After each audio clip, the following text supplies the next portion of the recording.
थी शेफाली दीदी और एक थी सपना दीदी। तो शेफाली दीदी ने केयर और सेवा की इम्पोर्टेंस को इस्टेब्लिश करते हुए गर्भिणी और प्रेगनेंसी की स्टेट में केयर की वैल्यू को उन्होंने समझाया। Awareness of mother as well as the family about the needs of this period, इसके बारे में भी उन्होंने विस्तार से बात की। गर्भ संस्कार के बारे में से लेकर monthly charts of food and lifestyle, to do list and not to do list के बारे में भी उन्होंने चर्चा की। Ayurvedic supplementary medicine in the pregnancy state और मॉर्निंग सिकनेस जैसी जो हमें प्रॉब्लम्स होती हैं उनसे कैसे डील करना है, इस बारे में भी उन्होंने चर्चा की।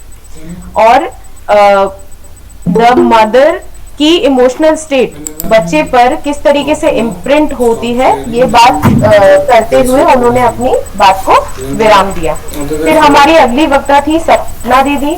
उन्होंने अपने नेचुरल बर्थिंग के एक्सपीरियंस को शेयर किया और बताया कि रीडिंग से, अलग अलग नेचुरल बर्थिंग प्रोसेस से गुजरे हुए कपल्स से, मिडवाइफ से बात करके किस तरीके से वो इन्फॉर्म्ड हुई, किस तरीके से उन्होंने उनमें अवेयरनेस आई। और इस प्रोसेस और पीरियड में जरूरी आवश्यकताओं को डिस्कस करते हुए उन्होंने अच्छी मिडवाइफ या दाइयों के बारे में बात किया, पार्टनर और परिवार के इन्वॉल्वमेंट के बारे में बात किया, connecting with the baby and talking with the baby, इन सारे एस्पेक्ट्स के बारे में और इनकी इंपॉर्टेंस के बारे में चर्चा करी। And believing in yourself brings confidence and emotional balance, उसकी चर्चा करते हुए उन्होंने अपना वक्तव्य रखा। सो विदाउट फर्दर डिले, आज का हमारा जो टॉपिक है वो है understanding role of yoga during pregnancy to post delivery care. तो इस आज के सेशन का वो हमारे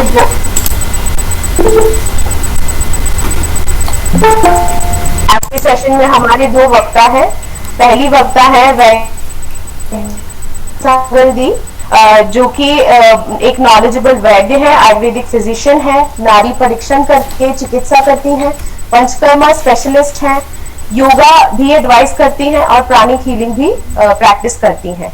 आपका बहुत बहुत स्वागत है। हमारी जो दूसरी वक्ता है वो है विजयंका शाह दी, जो मुंबई में रहती हैं, साइकोलॉजिस्ट हैं। वो योगा थेरेपी और नेचुरोथेरेपी भी प्रैक्टिस करती हैं और counselling sessions on mental health and behavioural issues पे भी न्यूरोथेरेपी से की प्रैक्टिस करती हैं। आप दोनों का बहुत बहुत स्वागत है। मैं अपने पहले वक्ता वैद्य शेफाली संगल दी को इनवाइट करना चाहती हूँ। आप अपना प्रस्तुति दें दीदी। ओके, तो आप सभी को नमस्ते। तो जैसे कि सुरम्या ने बताया कि ये जो वेबिनार है ये पिछले वेबिनार के क्रम में ही है। तो इस वेबिनार में मैं आज रखने वाली हूँ कि कैसे पोस्ट डिलीवरी केयर की जाती है और कैसे उससे एक महिला पुनः स्वस्थता को महसूस करते हुए वापस जैसे वो उसका शरीर था प्रेगनेंसी से पूर्व, वो कैसे उसको वापस स्थापित कर सकती है, उसके बारे में रखूँगी। तो पिछली बार हमने एक कॉन्फिडेंट मदर सपना संगल का सुना था एक्सपीरियंस, एंड उससे हमको ये समझ में आया था कि कैसे हम अगर चीज़ों को समझते हैं as a person, as a couple and as a family, तो हम चीज़ों को बहुत अच्छे से हैंडल कर सकते हैं। तो इसी को मैं आगे बढ़ाते हुए प्रेजेंट करूँगी कि ये जो पोस्ट डिलीवरी केयर है, इसमें भी अगर फैमिली, कपल और जो लेडी है जिसकी अभी अभी डिलीवरी हुई है, अगर ये तीनों ही एक ही पेज पे हैं और एक ही समझ के साथ हैं, तो कैसे वो एक दूसरे को हेल्प कर सकते हैं और एक्चुअल सेवा हो सकती है, ना कि लड़ाई। क्योंकि हम लोग जिस एरा में रह रहे हैं और साथ में हम लोग जिस युग में हैं, तो बहुत सारा हमारे पास इंफॉर्मेशन का बॉम्बार्डमेंट है। तो अगर बहुत सारा इंफॉर्मेशन का बॉम्बार्डमेंट है तो फिर हम कैसे चुने कि क्या करना है और क्या नहीं करना है, ये एक काफ़ी बड़ा चैलेंज हो जाता है। तो देखते हैं, एक minute, Shashan, how do I do full screen? Present Control slide. plus. Huh? Control plus. Huh? हाँ, तुम्हें भी नहीं पता है, हटो। एक minute, just trying to do full screen of my this thing.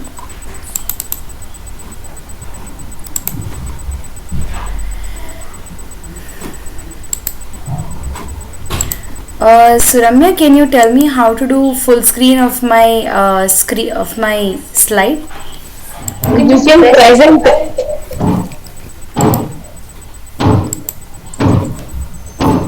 You just need to present.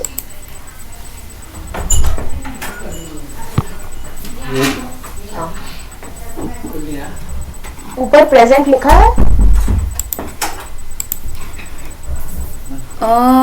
Present तो हो रहा है, but can you see that it's coming as one small slide? हाँ, so is there एक छोटा सा नीचे वो ऑप्शन रहता है। That's what even I was thinking, वो option क्यों नहीं दिख रहा Just है? click on the down arrow that is there on the top right. Yes, हाँ। Yeah, click on it. What arrow? The top right जहाँ पर show menus वाला था ना, top right में जो down का arrow है वो click कर दो इसका। Okay, yeah, हाँ, right. It was hidden, now it's visible. ठीक है।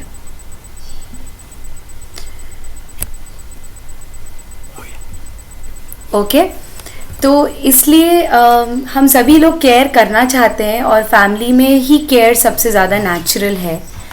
और इसमें जैसे हमने पिछली बार भी देखा था कि प्रेगनेंसी एक नेचुरल स्टेट ही है, तो वैसे ही बर्थिंग, पोस्ट डिलीवरी स्टेट, ये भी एक नेचुरल स्टेट्स हैं। और एक वुमेन्स के लाइफ में अगर हम देखेंगे तो मेंस्ट्रुएशन से लेके, प्रेगनेंसी से लेके, बर्थिंग, पोस्ट डिलीवरी और मेनोपॉज तक लेके, ये सारी चीज़ें नेचुरल स्टेट्स हैं। हर नेचुरल स्टेट में हमको क्या करना है जिससे कि हम बॉडी को सपोर्ट कर पाएँ, यही सीखने की चीज़ है। और जब हम इसको सीख पाते हैं और हम अपने लोगों के लिए केयर के साथ इसको कर पाते हैं, तो what comes out is a harmonious way to look at that particular state. तो सूतिका अवस्था या फिर पोस्ट डिलीवरी स्टेट अगर करना है तो फैमिली लेवल पे ही ये सबसे सरल और सहज है। तो इसको करने के लिए पहले समझा जाए कि पोस्ट डिलीवरी स्टेट या जो महिला है उसका संस्कृत में एक वर्ड है सूतिका, यानी जिसने अभी अभी प्रसव से गो थ्रू किया है, अभी अभी डिलीवरी से पास किया है उसने। तो ये जो अवस्था है इसमें उसके बॉडी में क्या क्या करंट स्टेट है। तो पहली चीज़ तो ये है कि उसके बॉडी में जो मतलब जो फीटस था अभी तक 9 महीने जिसने उसको कैरी किया, अब वो नहीं होने के कारण, क्योंकि अब डिलीवरी हो चुकी है, तो अब उसकी बॉडी में एक एम्प्टी स्पेस प्रेजेंट है। दूसरा, लेबर के जो पेन्स हैं उसका जो स्ट्रेन होता है उसके कारण शरीर थक जाता है और साथ में ही फ्लूइड लॉस और ब्लड लॉस भी होता है during the time of child birth. तीसरा, आयुर्वेद के अनुसार ये है कि इस पूरे प्रोसेस के बाद, मतलब डिलीवरी के बाद, बॉडी में काफ़ी वात बढ़ा हुआ रहता है, वात दोष बढ़ा हुआ रहता है, अग्नि मांद्य हुआ रहता है और रस रक्त धातु की कमी हुई रहती है। लेकिन जैसे हमने देखा ये एक नेचुरल स्टेट है। इस नेचुरल स्टेट में हमारा शरीर फिर से तैयार है अपने आप को हील करने के लिए। तो भले ही ये नई स्टेट है लेकिन ये नेचुरल स्टेट है, इसलिए बॉडी अपने आप को हील करने के लिए तैयार है। सवाल ये है कि करना कैसे है। तो इसको हील करने के लिए जो सपोर्ट चाहिए उसी को आयुर्वेद नाम देता है सूतिका परिचर्या या अ रेजिमेन फॉर सूतिका। इस रेजिमेन या इस परिचर्या का पर्पस यही है कि 4-5 चीज़ें ठीक से हों। एक है, जो महिला है उसके शरीर में जो सप्त धातुएं हैं वो पुनः अपनी मजबूती को पाएं। दूसरा, उस महिला के शरीर में जो अग्नि है उसका ठीक से संरक्षण हो पाए। तीसरा, जो वात दोष प्रकोप की स्थिति में है वो वापस शमन की ओर जाए। और चौथा, जो गर्भाशय है जिसने अभी अभी 9 महीने एक फीटस को अपने अंदर रख के अब उसको डिलीवर किया, तो उसमें वापस स्ट्रेंथनिंग आ जाए और उसका शोधन भी हो जाए। साथ में सूतिका परिचर्या का एक प्रमुख रोल ये भी है कि कैसे माँ के साथ साथ जो बेबी है उसकी भी स्वस्थता इंश्योर हो। ये जो समय है ये 6 हफ्ते लंबा तो होता ही है और ये 6 महीने तक हम फॉलो कर सकते हैं। इसका मतलब ये है कि एक महिला में कई बार ऐसा हो सकता है कि 6 हफ्ते में अगर ठीक ना लग रहा हो तो ऐसा हो सकता है कि 3 महीने में उसको लगे रिकवर करने में, तो भी इसको अबनॉर्मल नहीं माना जाएगा। इसको फिर भी सूतिका परिचर्या या following the regimen for a सूतिका के अंतर्गत ही आएगा। तो अब देखते हैं कि एक सूतिका परिचर्या के अंतर्गत क्या क्या आने की ज़रूरत है। तो मैं 3 चीज़ों में इसको डिवाइड कर रही हूँ, आहार, विहार और औषधि। तो आहार या फूड में जो प्रमुख चीज़ें हैं उसको मैंने यहाँ पे लिखने का प्रयास किया है कि जो पहला हफ्ता होता है पोस्ट डिलीवरी का वो काफ़ी क्रूशियल होता है और इस क्रूशियल पीरियड में जो खाना होता है वो भी बड़ा क्रूशियल होता है। जैसे कि इस समय लिया जाता है हल्का और इजी टू डाइजेस्ट फूड्स, जैसे कि इसमें मैंने लिखा है अंग्रेजी में वर्ड आता है ग्रूअल्स और इसको संस्कृत या हिंदी में कहते हैं कि जब हम दाल को 10 गुना या 16 गुना पानी डाल के पका के लेते हैं या चावल को ही आप 16 गुना पानी में पका के लेते हैं या अगर आप दलिया तैयार कर रहे हैं तो उसमें भी आप लगभग 8 गुना पानी डाल के तैयार करें तो वो एक प्रकार की लपसी जैसा तैयार हो जाता है या बिल्कुल पनियल होता है। इसके अलावा जो दूसरी चीज़ है जो लेने लायक है वो है दूध। इस पहले हफ्ते में यही प्रमुख आहार है। इसके अलावा जो महिला है जो सूतिका है वो पीती है बॉइल्ड वाटर। किस चीज़ का? अजवाइन और जीरे से बॉईल किए पानी को। Instead of drinking normal filtered water, उसी फिल्टर्ड वाटर को बॉईल करके पिया जाता है। तीसरा, इस समय कुछ खास प्रिपरेशंस की जाती हैं जो कि गर्भाशय या यूटरस को वापस स्ट्रेंथन करता है, जो सूतिका के बॉडी में वात बढ़ा हुआ होता है उसको वापस शमन करने के लिए लिया जाता है और साथ में उसके बॉडी में जो ब्रेस्ट मिल्क तैयार हो रहा है उसको और ठीक से वो बन पाए उसके लिए भी आहार लिया जाता है। तो जैसे कि घी का अधिक इंटेक होता है, गुड़ का इंटेक होता है। एक स्पेशल रेसिपी होती है जो मैंने देखा है भारतवर्ष में अलग अलग जगह बनाई जाती है और उसमें गोंद का प्रयोग होता है, खसखस के सीड्स का प्रयोग होता है, मखाना यूज़ होता है और खरबूजे के बीजों का प्रयोग किया जाता है और उससे एक ड्रिंक तैयार की जाती है जो एकदम गर्म होती है, घी और इन सारी चीज़ों से युक्त होती है, जिसको दिन में 2 बार दिया ही जाता है। इससे इन सारी चीज़ों में उसको काफ़ी बड़ा सपोर्ट मिलता है, स्ट्रेंथनिंग होता है और रस रक्त धातु वापस जो है बॉडी में रिप्लेनिश होते हैं। तो इस अवस्था में क्या चीज़ें नहीं करनी है? तो कुछ चीज़ें हैं जो आयुर्वेद रेकमेंड करता है कि जैसे कि अवॉइड फ्रूट जूस। तो हम सोचते हैं कि अरे इस समय तो बॉडी को हाइड्रेट करना चाहिए क्योंकि फ्लूइड लॉस हुआ है, क्योंकि ब्लड लॉस हुआ है, तो अलग अलग जूस पिलाओ। तो आयुर्वेद ये कहता है कि फ्रूट जूसेस इस समय नहीं लेने चाहिए क्योंकि वो प्रायः कफकारी और शीत होते हैं, तो वो वापस वात प्रकोप भी कर सकते हैं और अग्निमांद्य भी कर सकते हैं। दूसरा, रेफ्रिजरेटेड फूड्स और ड्रिंक्स को अवॉइड किया जाए और आखिरी गरम मसाले, पनीर, दही को भी अवॉइड किया जाए। ये सारी चीज़ें वो हैं जो खाने में बढ़िया लगती हैं और आजकल काफ़ी रेकमेंड किया जाता है कि अगर आप बीमार हैं या अगर आप कोई भी स्पेशल डाइट में हैं तो दही ज़रूर खाएं। और आजकल तो ये भी हो गया है कि पनीर भी रेकमेंड किया जाता है। आयुर्वेद का नज़रिया इसमें कुछ अलग है। आयुर्वेद ये कहता है कि पनीर में वो गुण नहीं है जो हम सोचते हैं कि हमें मिल जाएंगे क्योंकि वो दूध से बना हुआ है। आयुर्वेद ये बहुत क्लियरली मेंशन करता है कि दूध, दही, पनीर, इन सब की अलग अलग प्रॉपर्टीज हैं एंड हेंस तीनों को अलग अलग समझ के किसको कब यूज करना है ये समझ होना बहुत जरूरी है।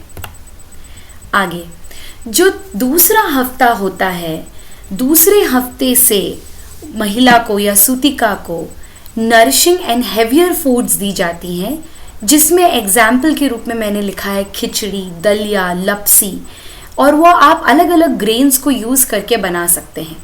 बस शर्त यह है कि एक टाइम पे एक ही ग्रेन को यूज करना है, मल्टीपल ग्रेन्स नहीं दिए जाते हैं। इसके साथ ही हर डाइट में कम से कम 2 से 3 चम्मच घी मिलाया ही जाना चाहिए। ठीक है, ये ध्यान में रहे कि जो भी आप खा रहे हैं वो केवल उस सूतिका का ही पोषण नहीं कर रही है, लेकिन वो उस बेबी के बॉडी में भी जा रही है। तो आप जो भी खाते हैं, जो भी सूतिका खा रही है, वो अपने बेबी के हेल्थ को भी वॉच आउट करे, और बेबी के हेल्थ से पता लगता है कि क्या माँ ठीक से खाना खा रही है। अगला पॉइंट, सूतिका परिचर्या में लाइफस्टाइल कैसी हो। तो देखिए, ये भले ही एक रोगी अवस्था नहीं है, इसमें वो कोई रुग्ण नहीं है, लेकिन फिर भी एक बहुत ही इम्पॉर्टेंट चीज़ है कि अगर हमको अपने बॉडी को हील करना है तो हीलिंग ऑफ द बॉडी के लिए एक नियमित दिनचर्या काफ़ी बड़ा रोल प्ले करती है।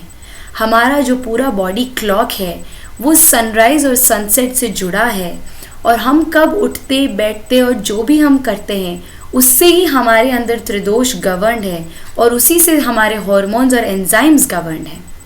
तो आपके हाथ में है कि आप हीलिंग प्रोसेस को डिले करेंगे कि उसको फासन करेंगे। दूसरा, पट्ट बंधन, जिसका मतलब है कि एक चुन्नी या मोटा कपड़ा लिया जाता है जिसको बांधा जाता है from the back to the abdomen, और ये ऐसे बांधा जाता है जिससे कि आपकी बैक को सपोर्ट मिले, लेकिन इतना तेज भी ना बांधा जाए कि उससे आपको एकदम कसा हुआ महसूस हो। इसका बहुत बड़ा पर्पस ये है कि वो वात दोष को हमारे एब्डोमेन में सेटल नहीं होने देता है। तीसरा, अवगाह या सिद्स बात, जो कि अजवाइन बॉइल्ड वाटर में लिया जाए दिन में 2 बार, और इसका बहुत बड़ा रोल ये है कि पूरा जो पेल्विक गर्डल है, जहाँ पे हमारा यूटरस है, जहाँ पे हमारी इंटेस्टाइन्स हैं, जहाँ पे हमारा यूरिनरी ब्लैडर है, इन सब को, क्योंकि ये सारे ऑर्गन्स आसपास हैं, इनको जो सपोर्ट चाहिए वापस रिजुविनेट होने के लिए, क्योंकि ये पूरा जो जगह ये वात दोष का स्थान है, ये वात दोष जितना ज़्यादा सेटल होता है, सेल्फ कंट्रोल में आता है, उतना पूरा बॉडी और रिलैक्स्ड और हेल्दी महसूस करती है। इसके अलावा और क्या किया जाता है? इसके अलावा बला ऑयल, जो कि एक मेडिकेटेड ऑयल होता है, उससे सूतिका का हर दिन मालिश किया जाता है। और मालिश करने का मतलब ये नहीं है कि आप रगड़ें, मालिश का मतलब है कि एक जेंटल हैंड से सिर्फ अच्छे से ऑयल को लगाने से तात्पर्य है। इसके बाद आता है कि after 40 minute break, hot water bath. ये ध्यान रखिए कि सूतिका के समय ज़्यादा से ज़्यादा गर्म पानी का ही प्रयोग हो, चाहे पीने के लिए, नहाने के लिए, चाहे कुल्ला करने के लिए। सेकेंड, धूपन या फिर मेडिकेटेड फ्यूम्स पूरे बॉडी को देना, या फिर वजाइना में धूपन या मेडिकेटेड फ्यूम्स को पहुंचाना। इसका बहुत बड़ा रोल है कि बॉडी में एक प्रकार की हाइजीन को मेंटेन करता है, एंड वंस अगेन जो हमारे शरीर में वात दोष है उसको सेटल करने में मदद करता है। अब धूपन किन चीज़ों का किया जाए? तो ट्रेडिशनली बहुत सारे वात शामक चीज़ों का यूज़ किया गया है।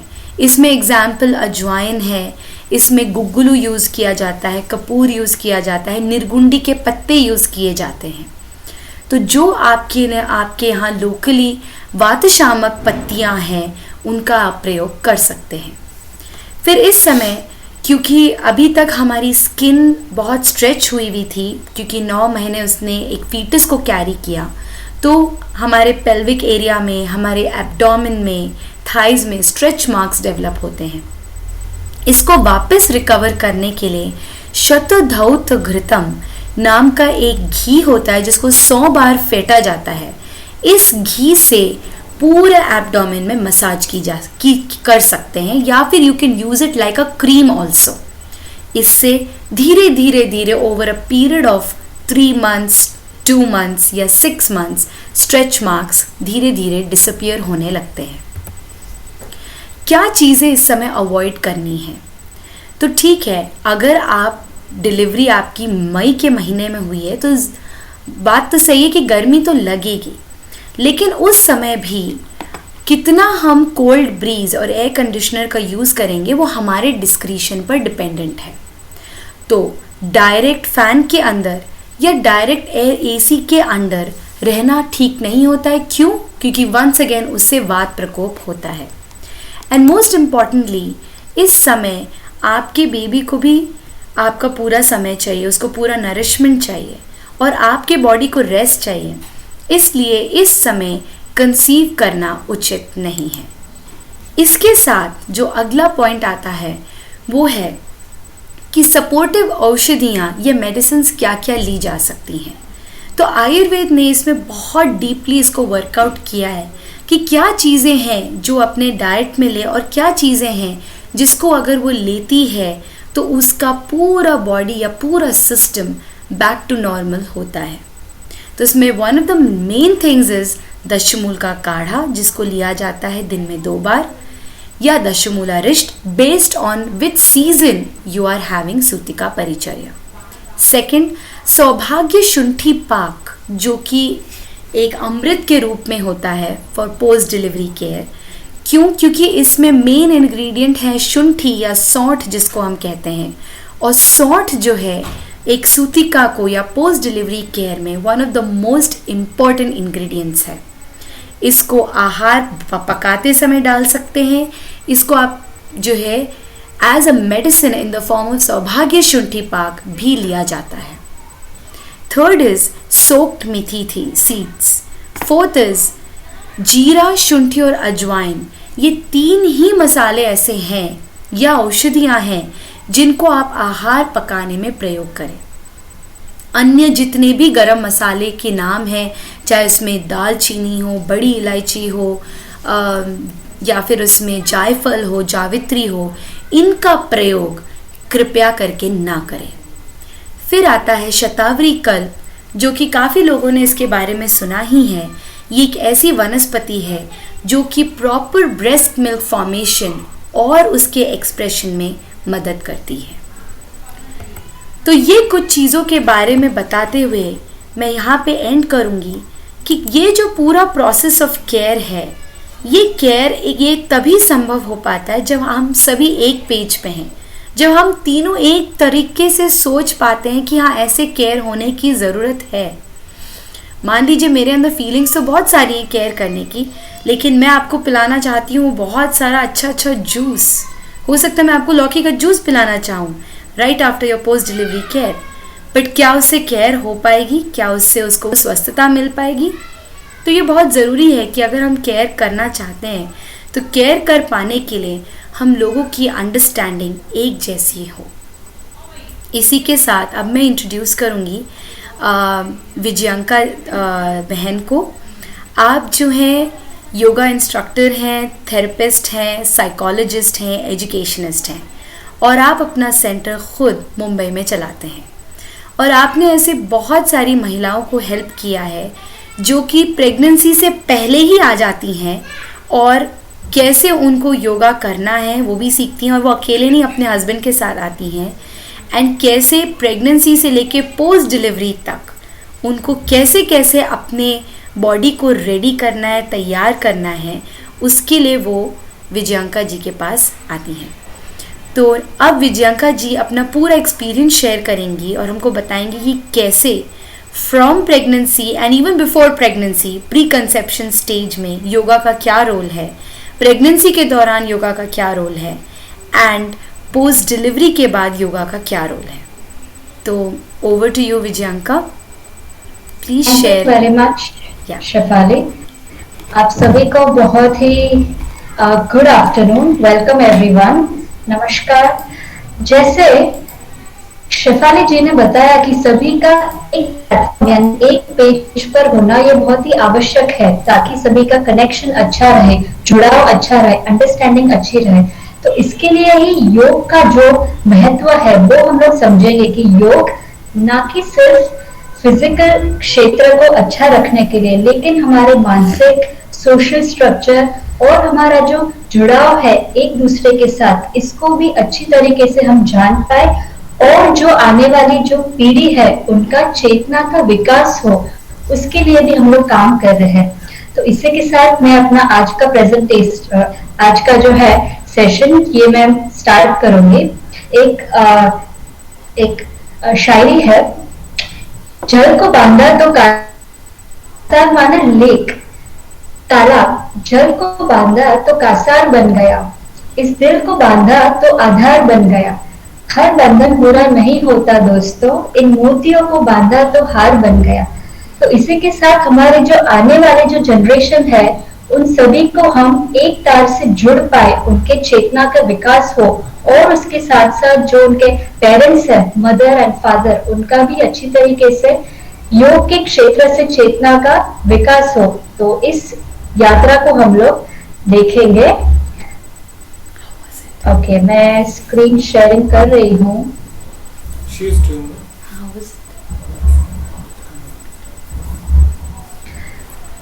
सुरम्या ठीक है स्क्रीन? मेरा आवाज, ऑडियो वीडियो दोनों भी ठीक है? जी, थैंक यू।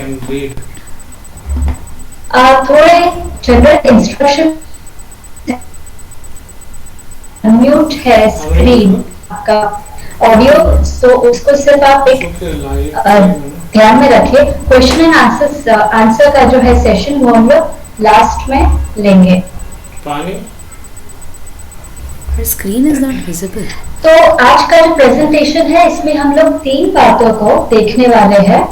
एक है प्री कंसेप्शन, यानी कि कंसेप्शन के पहले का जो स्टेज है, ये करीबन 3 से 6 महीने का स्टेज मैं इसको देखती हूँ। इसमें हम शरीर को अच्छी तरीके से प्रिपेयर करते हैं ताकि आगे का जो फेज आने वाला है 9 मंथ्स, उसके लिए बॉडी अच्छे से प्रिपेयर हो।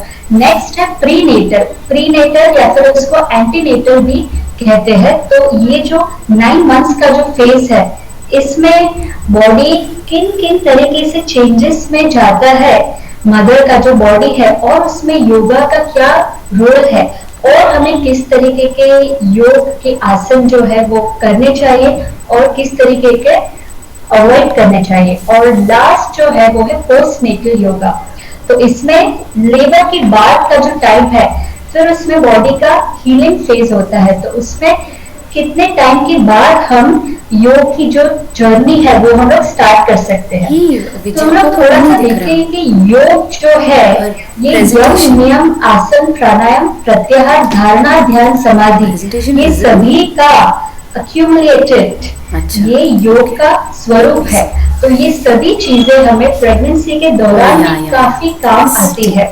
योगा ना सिर्फ योगा, लेकिन योगा के साथ अगर हम गर्भ संस्कार और जैसे कि शिफाली ने बताया आयुर्वेद, ये तीनों का अगर कॉम्बिनेशन करते हैं तो इसका आउटकम बहुत ही अच्छा आता है। योगा का जो गोल है ये है कि to unite ourselves with the cosmic, with the universal consciousness. तो अभी ये जो हमारी जर्नी बिगिन हुई है, अभी एक कपल है वो डिसाइड कर रहे हैं कि आगे का जो है फैमिली प्लानिंग, उसके लिए कुछ क्वेश्चंस मैंने यहाँ पर रखे हैं जो कि हर एक कपल को सोचने के लिए बहुत ही अच्छे हैं कि एग्जैक्टली हमें प्रोक्रिएट यानी ये जो है साइकिल इवोल्यूशन का ये क्यों करते हैं। बिकॉज ये एक सेट बिलीफ है कि शादी हुई है इसके लिए बच्चे करने, या फिर उनका जो कॉन्शियसनेस डेवलपमेंट है हमें करना है, अच्छी तरीके से हमारा शरीर भी पोषित हो, विकसित हो और हमारा जो जीवन का जो लक्ष्य है उसकी प्राप्ति के लिए हम आगे बढ़ पाए। तो हम देखते हैं कि योगा ना सिर्फ फिजिकल लेवल लेकिन साइकोलॉजिकल कैसे, अभी हम देखते हैं हमारी जीवन शैली में अनेक प्रकार के स्ट्रेस, खाने पीने उठने सोने के टाइमिंग्स फिक्स ना होने के कारण शरीर में भी काफी तरीके से टॉक्सिन्स जमा हो जाते हैं। तो इसके लिए हमें काम डाउन करने के लिए, ब्रेक लेने के लिए, थोड़ा सा माइंडफुलनेस का एटीट्यूड डेवलप करने के लिए इसमें योगा का बहुत बड़ा योगदान है। तीसरा है ब्रेथ वर्क। हम जैसे ऑब्जर्व करते हैं, अगर हम ज्यादा पैनिक स्टेट में है तो हमारा ब्रीदिंग फास्ट हो जाता है, हमारे हार्ट बीट्स फास्ट हो जाते हैं। तो उस टाइम में बॉडी को और हमारा जो हाइपोथैलेमस, पिट्यूटरी और एड्रिनल, ये HPA एक्सेस है, उसको काम डाउन करने के लिए योगा का बहुत बड़ा रोल है। उसके बाद है रिलैक्सेशन। या तो उसके लिए जो कपल है उनको थोड़ा टाइम निकाल करके आराम से वो सोचे, और योग की जो अलग अलग टेक्निक्स है जैसे कि डीप रिलैक्सेशन टेक्निक्स, योग निद्रा, ये सभी काफी हेल्पफुल है। और लास्ट है creating and acknowledging and living that beautiful bond of love. Pre conception yoga, तो ये एग्जैक्टली हमें किस तरीके से काम आता है। एक तो जो मदर है, ड्यूरिंग द 9 months काफी चांसेस होते हैं जेस्टेशनल डायबिटीज के और कई सारे अलग अलग तरीके के हेल्थ रिलेटेड कॉम्प्लिकेशन को कम करने के लिए। दूसरा, जो शरीर की, जो बॉडी की, जो फर्टिलिटी की एज अ कैपेसिटी है, उसको भी काफी मेंटेन रखने के लिए। तो यहाँ पर मैंने कुछ लिस्ट ऑफ आसन, शिवोत्तरासन, शीर्षासन, सर्वांगासन, तो ये सभी पोजेस काफी हेल्पफुल है। दूसरा है जो पेट मसल्स को स्ट्रेंथन करने के लिए, इसमें है बद्ध कोणासन, तो ये भी बहुत ही हेल्पफुल है। Benefits of pre conception yoga, इसको हम लोग देखते हैं तो आजकल हमें mostly around more than 5 females out of 10 they have, उनको कुछ ना कुछ menstrual issues रहते हैं, PMS या फिर irregular menses, तो उसके लिए भी इसका काफी योगदान है योगा का। तो इससे क्या होता है, हमारी जो मेंसेस की जो साइकिल है मासिक, ये प्रॉपर हो जाती है। और दूसरा, मेन यानी कि मेल्स में उसका जो मतलब उनका सीमन जो है, सीमन का क्वालिटी भी काफी अच्छा इंप्रूव होता है। दूसरा, बॉडी का flexibility. Then during the pregnancy जो भी मसल्स ज्यादा एक्टिवली इन्वॉल्व होते हैं फीटस को प्रॉपर रखने के लिए, बॉडी का जो पोस्चर मेंटेन करने के लिए, तो ये सभी में योगा बहुत ही हेल्पफुल है। पेल्विक मसल्स का स्ट्रेंथनिंग जैसे हमने देखा, और ये जो है ये पूरा कॉन्सेप्ट प्री कंसेप्शन योगा, ये हम almost 3 to 6 months before conception this can be started। Care for women article है वो भी ठीक है। तो अभी हमारी नेक्स्ट जर्नी हम लोग देखते हैं प्रीनेटल यानी कि एंटीनेटल योगा। फर्स्ट जो 3 months है जिसको हम लोग फर्स्ट ट्राइमेस्टर कहते हैं, तो इसमें बेसिकली हम लोग योगा या फिर कोई भी फॉर्म ऑफ मूवमेंट एक्सरसाइज हम नॉर्मली भी अवॉइड। क्यों? क्योंकि ये जो 3 महीने है इसमें ज्यादातर कॉम्प्लिकेशंस होने के चांसेस बहुत ज्यादा होते हैं। लेकिन जो फीमेल्स, जो मदर्स ऑलरेडी योगा या फिर किसी तरीके के फिजिकल एक्टिविटी में इन्वॉल्व है, तो वो लोग स्टैंडिंग पोस्चर्स कैन डू। तो इसमें मैंने थोड़े एग्जांपल्स दिए हैं, ताड़ासन, शवासन, उत्तानासन, कैट पोज, ये सभी कर सकते हैं। नेक्स्ट आता है सेकेंड ट्राइमेस्टर।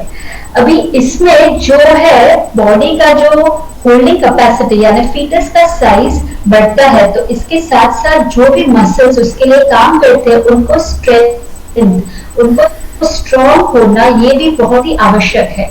तो इसके लिए थोड़े पोस्चर्स है जैसे कि वॉरियर पोज, वज्रासन, ये सभी बहुत ही हेल्पफुल है। और दूसरा हम लोग देखते हैं कि कौन से पोजेस को अवॉइड करना है, जैसे कि इनवर्ट पोजेस मतलब जिनमें पैर ऊपर हो, दूसरे जिसमें हम लोग फोर्सफुल इनहेलेशन एक्सहेलेशन करते हैं जैसे कि भस्त्रिका, तो ये सभी प्राणायाम हमें अवॉइड करने हैं। कुंभक यानी कि कॉन्शियसली हम लोग जो ब्रेथ को होल्ड करते हैं, ये भी अवॉइड करना है। थोड़े और प्रैक्टिसेस है, loosening practices. Now this is very important. इसमें क्या होता है लूजनिंग प्रैक्टिसेस में कि जो बॉडी के जो मसल्स है इसको पहले हम लोग लूज करते हैं, माने बॉडी में स्टिफनेस होने के चांसेस बहुत ज्यादा हो जाते हैं क्योंकि मूवमेंट वैसे भी बहुत कम है। तो इसमें जैसे कि सूक्ष्म व्यायाम है, आपको just for example I am showing you, ये मैं अभी हाथ को फिस्ट बना के I just rolling my wrist clockwise anti clockwise. तो इससे क्या हुआ, जो रिस्ट जॉइंट है ये लूजन हुआ, यहाँ की फ्लेक्सिबिलिटी बढ़ी। फ्लेक्सिबिलिटी बढ़ी तो वहां पर प्राण का संचारण हुआ और उससे ब्लड सर्कुलेशन अच्छा होता है। तो इससे जो फीलिंग गुड फैक्टर ये बॉडी में बढ़ता है। अभी हम लोग आते हैं third trimester. Third trimester is also very crucial. तो इसमें एक्चुअली हम लोग जो भी सब प्रैक्टिसेस करते हैं आसन, ये ज्यादातर रूटिंग प्रैक्टिसेस, ग्राउंडिंग, क्योंकि अभी बॉडी में चेंजेस, बहुत सारे हार्मोनल चेंजेस भी आते हैं, बैक पेन कभी कभार होता है, स्वेलिंग होता है।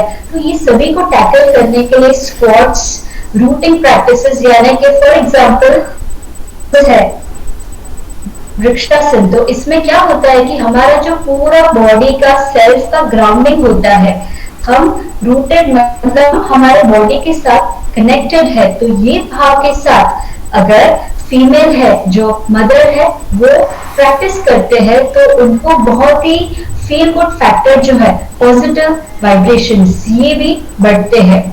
उसके बाद है पेल्विक फ्लोर के स्ट्रेंथनिंग। स्ट्रेंथनिंग जो प्रैक्टिसेस है वो भी बहुत ही काम आते हैं। अभी हम लोग देखते हैं कुछ फायदे प्रीनेटल योगा करने के लिए। इसमें मैंने 3 मुद्दों के ऊपर काफी ज्यादा जोर दिया हुआ है। जो भी फीमेल्स है जो प्रैक्टिस करते हैं योगा ड्यूरिंग ट्राइमेस्टर्स, तो उनके लिए ये 3 बातें हैं। Listen to your body, body के साथ वार्तालाप, कम्युनिकेट करना, ये बहुत ही एसेंशियल है। दूसरा है fully present at the current moment. Yoga session चल रहा है और अगर कोई पोज में दिक्कत हो रही है, डिस्कम्फर्ट है, बॉडी को ज्यादा स्ट्रेच कर रहे हैं और उससे अगर बॉडी में अव्यवस्था का अनुभव हो रहा है तो उसको इमीडिएटली स्टॉप करना है। और तीसरा है create deeper intimacy with your body. ये जो 9 मंथ्स है ये बहुत ही ज्यादा, it is a very much beautiful phase. So इसमें जो मदर है वो अपने शरीर के साथ और अपने जो बेबी के साथ ये कनेक्शन और बॉन्ड ऑफ लव ये अच्छे से क्रिएट कर पाए, ये बहुत ही इंपॉर्टेंट है। इसके और कुछ फायदे हैं प्रीनेटल योगा के। स्लीप को इम्प्रूव करना, ज्यादातर ये देखा गया है कि स्लीप जो है ये काफी डिस्टर्ब होती है बिकॉज ऑफ सेवरल रीजंस। एक तो है स्ट्रेस फैक्टर, दूसरा है बॉडी में अलग अलग तरीके के चेंजेस जो हो रहे हैं, हार्मोनल चेंजेस, तीसरा है बैक पेन। शरीर में मतलब बैक पेन होने के भी चांसेस बहुत ज्यादा बढ़ जाते हैं। Morning sickness, strength, flexibility, endurance of the muscles, ये सभी को इम्प्रूव करने के लिए yoga is very important. Prenatal yoga ये एक लिस्ट है, ये बहुत ही इंपॉर्टेंट है कि कौन से प्रैक्टिसेस हमें अवॉइड करने हैं प्रेगनेंसी में। जैसे कि प्रोन पॉस्चर्स, मतलब हम लोग उल्टे लेट करके जो भी पॉस्चर्स करते हैं, सीधा लेट करके। अभी सीधा लेटने में अमुक पॉस्चर्स हम लोग कर सकते हैं, जैसे कि फॉर एग्जाम्पल अगर आप कोई आसन कर रहे हैं तो मैक्सिमम आप 40 to 60 seconds you can maintain जब भी आप सीधे सो रहे हैं। उसके अलावा it is to be avoided. दूसरा है एब्डोमिनल क्रंचेस, फिर spinal twisting, back bends, inversions यानी जहां पर दोनों भी पैर ऊपर जाते हैं। डायनामिक और हॉट योगा, मतलब अमुक तरीके के टेम्परेचर में हम जब भी योगा करते हैं हाई टेम्परेचर रख के, तो वो भी अवॉइड करना है। बहुत ही इंपॉर्टेंट पॉइंट है कि ओवर स्ट्रेच नहीं करना है कोई भी आसन में। कुंभक, कपालभाति, भस्त्रिका, ये सभी प्राणायाम अवॉइड करने हैं। और चक्रासन, नौकासन, मत्स्येंद्रासन, ये भी सभी वर्ज्य है, अवॉइड करने हैं। अभी देखते हैं ब्यूटीफुल बेबीज आउट। सो अभी तो काफी सारे चेंजेस ऑलरेडी हो चुके हैं मदर के लाइफ में और बॉडी में भी। तो अभी धीरे धीरे बॉडी का साइकिल चेंज हो रहा है और जो है शरीर का हीलिंग हो रहा है। तो इस फेज में योगा का क्या इम्पोर्टेंस है? अभी जो मदर जिसने प्री कंसेप्शन योगा किया था, ओके, फिर बाद में प्री नेटल यानी कि ड्यूरिंग 9 मंथ्स योगा किया था और अभी वो कर रहे हैं, मतलब अभी के जो फेज में है पोस्ट नेटल, तो उनको जो है स्ट्रेस फैक्टर जो है वो काफी कम होता है, बॉडी का हीलिंग अच्छे से होता है। मतलब योगा का जो इम्पोर्टेंस है ये सेल रिपेयर में भी बहुत आवश्यक है। तो ये नॉर्मली अगर नॉर्मल सब मतलब एज अ नॉर्मल डिलीवरी हुई है तो उसके 60 डेज के बाद योगा करना इट इज रेकमेंडेड। और सी सेक्शन हुआ है तो 12 to 16 वीक्स के बाद हम लोग ज्यादातर कहते हैं। अभी ये भी देखते हैं कि कैसे शुरुआत करनी है। तो अभी जैसे 60 डेज हो गए हैं तो उसके बाद जेंटल प्रैक्टिसेस जो कि बॉडी के लिए बहुत ही लाइट हो, रिस्टोरेटिव हो, उससे स्टार्ट करना है। और ये कितने टाइम तक करना है? Around approximately 30 minutes to 40 minutes daily और at least 5 times in a week. और फिर धीमे धीमे बॉडी और शरीर को देखते हुए, अपने बॉडी के साथ बात करते हुए फिर स्लोली प्रैक्टिस को एडवांस मोड में ले जा सकते हैं। तो इसके हम लोग कुछ फायदे भी देखते हैं पोस्ट नेटल योगा के। एक तो वेरी इंपॉर्टेंट थिंग, थकान जो रहती है, ये अभी बॉडी का हीलिंग फेज के बाद अभी बॉडी में स्ट्रेंथ इंप्रूव करने के लिए योगा इज वेरी एसेंशियल। दूसरा पॉस्चर, पॉस्चर बहुत बार मैंने देखा है कि पॉस्चरल चेंजेस हो जाते हैं बॉडी में, तो इसको भी ठीक करने के लिए। फिर पोस्टपार्टम का जो फेज है यानी कि डिलीवरी के बाद का, तो उसमें इमोशनली भी चेंजेस आते हैं। जैसे कि हम लोग एक बहुत ही फेमस है पोस्टपार्टम डिप्रेशन, तो इसको टैकल करने के लिए योगा हेल्प्स अ लॉट।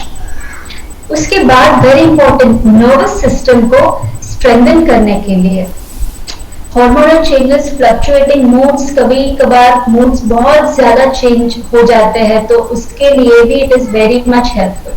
कौन से पोस्चर्स मैं थोड़े से यहाँ पर एग्जांपल्स दिए हुए हैं। कभी भी आप स्टार्ट कर रहे हैं योगा तो पहले warm up it is very essential.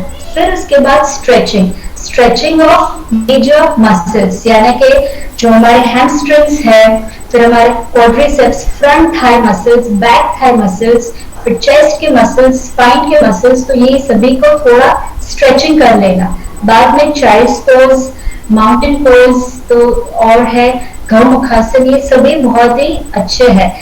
जो हमें केयर लेना है ये है कि पोस्ट नेटल पार्ट में जब माता ब्रेस्ट फीडिंग कर रही है तो तभी चेस्ट के ऊपर लेटे हुए आसन जो रहते हैं यानी कि प्रोन, उल्टे लेट करके, तो उनमें से थोड़ा सा अगर शायद मदर को डिस्कम्फर्ट हो तो ये उनको ध्यान रख करके करने हैं अंडर ए सुपरवाइज्ड एक्सपर्ट।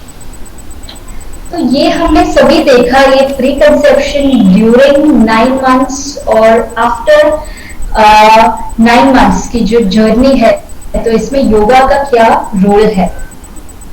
तो इसी के साथ आज का प्रेजेंटेशन मेरा यहाँ पर समाप्त होता है।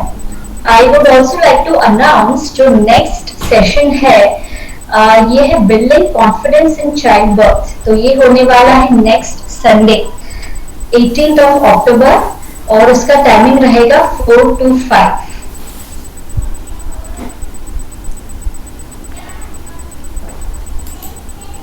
Okay, I would just end over here and come back. Yeah.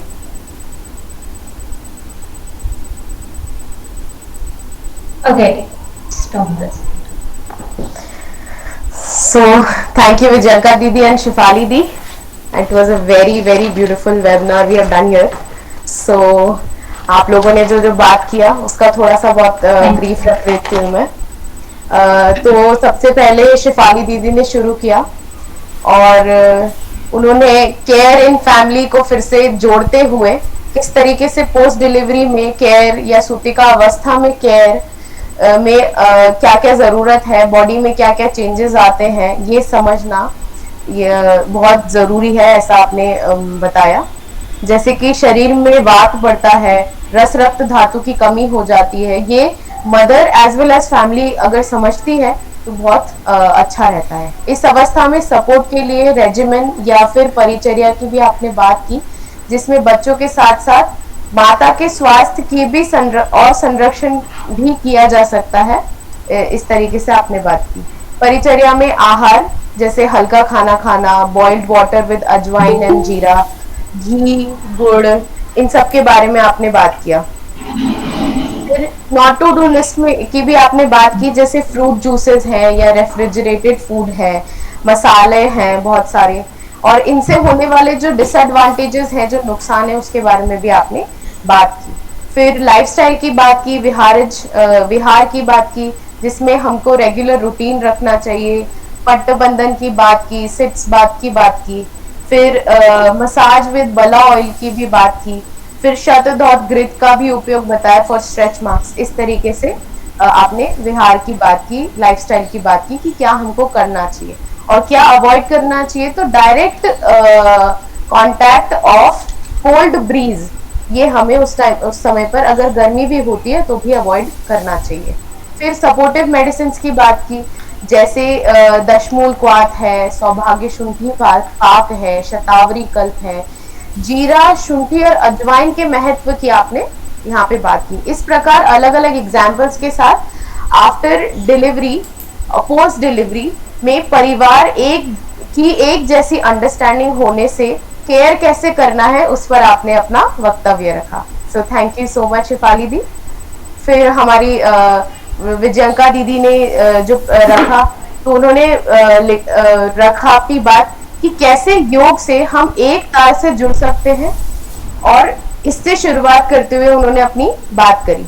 फिर प्री कंसेप्शन योगा में उन्होंने अलग अलग आसनों के बारे में बात की, जैसे पश्चिमोत्तासन, बुद्ध कोण आसन, उनके बेनिफिट्स की बात की कि फॉर्मेशन ऑफ ओवम और जो हमारा सीमेन होता है वो इम्प्रूव होता है, मसल्स में मसल स्ट्रेंथन होती है, और yoga during this pre conception period also brings more clarity in the couple, it fortifies the mind and the body and thus help in better planning, ऐसा उन्होंने बताया। फिर पेरीनेटल योगा में, जो कि हमारे प्रेगनेंसी के टाइम पे जो योगा है उसकी बात की, तो उसमें अलग अलग ट्राइमेस्टर, जो हमारे 3 ट्राइमेस्टर्स होते हैं, उनका डिवीजन करते हुए विस्तार से बात करी। और फर्स्ट ट्राइमेस्टर में हमको मोस्टली योगा जो है अवॉइड करना चाहिए, ऐसे बताया, और अगर जो प्रोलॉन्ग योगा करते हैं उनके लिए ही एडवाइजेबल है, ऐसा बताया। सेकेंड ट्राइमेस्टर में जो हमारी बॉडी की होल्डिंग कैपेसिटी है उसको बढ़ाने की बात की। फिर जैसे कि वज्रासन और वॉरियर पोज जो है, इससे ये हो सकता है। फिर अवॉइड क्या करना है, तो इन्वर्ट पोजिशंस या फोर्सफुल प्राणायाम्स या होल्डिंग द ब्रेथ, जिसको हम कुंभक भी कहते हैं, ये सब आपने बताया। फिर थर्ड ट्राइमेस्टर में, जो कि बहुत ही क्रूशियल पीरियड भी है, आपने ऐसा बताया, उसमें हमको स्क्वाट्स या फिर ग्राउंडिंग पोस्चर्स करने चाहिए, ऐसा आपने बताया, जिससे हमारे बैलेंसिंग पोस्चर्स भी करने चाहिए, जैसे कि उपविष्ट आसन, कोण आसन, इस तरीके से। तो connecting deeper with the body and listening to the body is important, इस तरीके से आपने ये बताया। फिर अवॉइड क्या करना है थर्ड ट्राइमेस्टर में, तो प्रोन पोस्चर्स, एब्डोमिनल क्रंचेस या डायनेमिक या हॉट योगा जो इस तरीके से है, या over stretching which is very important. फिर we have seen various dos and don'ts and the practices done during this phase. Overall yoga will help the mother enjoy this process. उसके बाद post natal जो योगा है उसकी बात की, helping body rejuvenate after 60 days. हमको किस तरीके से योगा का उपयोग करके बॉडी को रेजुविनेट करना है, वापस उस स्थिति में लाना है जो कि पहले थी। फिर उसके बाद बॉडी के साथ साथ योग करते हुए और वीकली करना है, शुरुआत में वीकली या 7 डेज से करना है।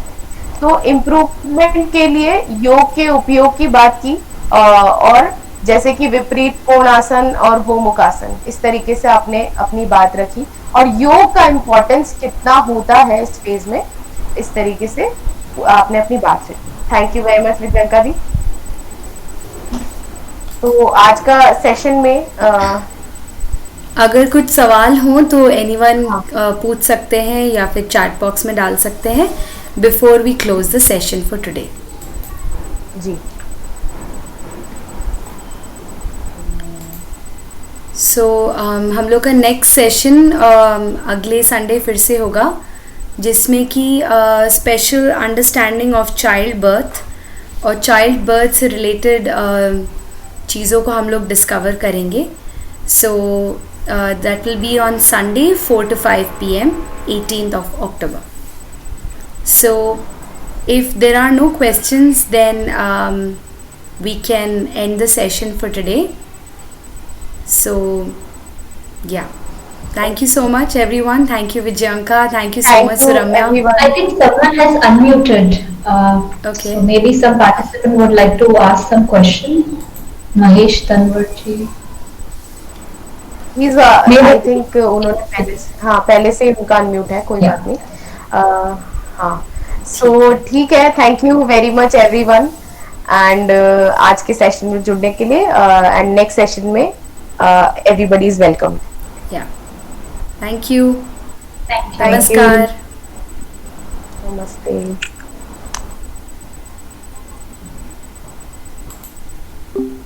बूम, बंद कर दिया।